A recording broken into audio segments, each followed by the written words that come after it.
Once we have signs and symbols, so what we established in that last little video is that all of these things, icon, index, symbol, they're all signs.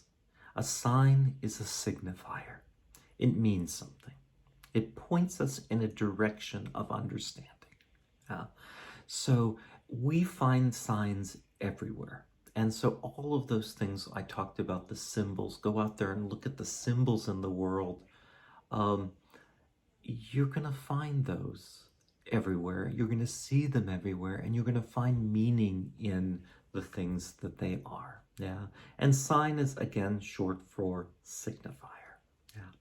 Now, the next part of language, once we have this vocabulary, these symbols, these words, the next level is syntax. How do we put them together?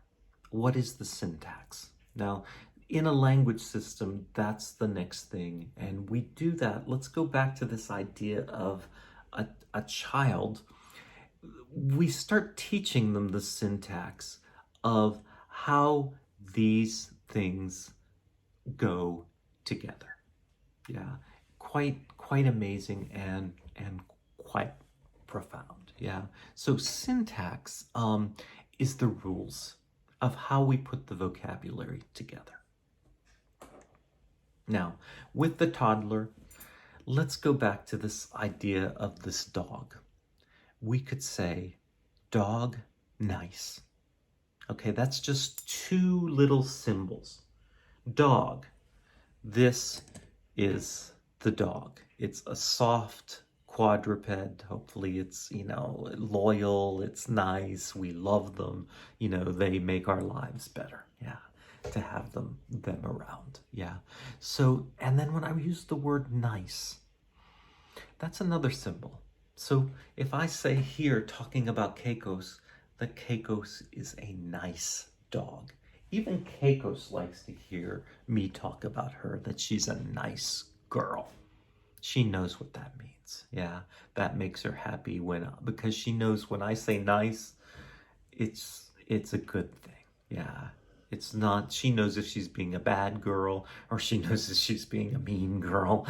She's being bossy, but the main thing is it's nice when she's nice. So we do that with the toddler, and just how we link those two words together. Again, it's a phenomenon. Now, what I want you to do at this point is I'm going to stop this video, and then the next video, well, actually, no, let me not stop this video. Let me do this way. Instead of stopping the video, I want you to just go ahead and pause the video here and find Steve Reich's clapping music. Just go ahead and do a search on YouTube. You'll find lots of versions of it. In fact, I think on the next link in this playlist, I'll put a version of it too. What I want you to do is just first listen to this piece of music, a bit of it, without knowing how he created it, how he brought these symbols together. That's the next thing that we're going to talk about in this lecture. So let's go ahead and go ahead and stop, pause this, listen to a bit of Steve Reich's clapping music.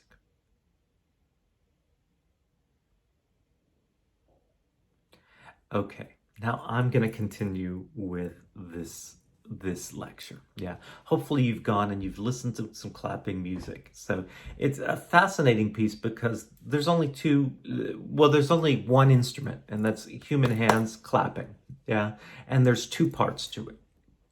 Now, I find it a kind of unique piece in terms of the syntax of the piece. And I'm going to go ahead and show you this. This is a copy of the music. Yeah. And what you see, that beginning, it's written in a 12/8. So 1, 2, 3, it's this sound, that ba ba ba ba ba ba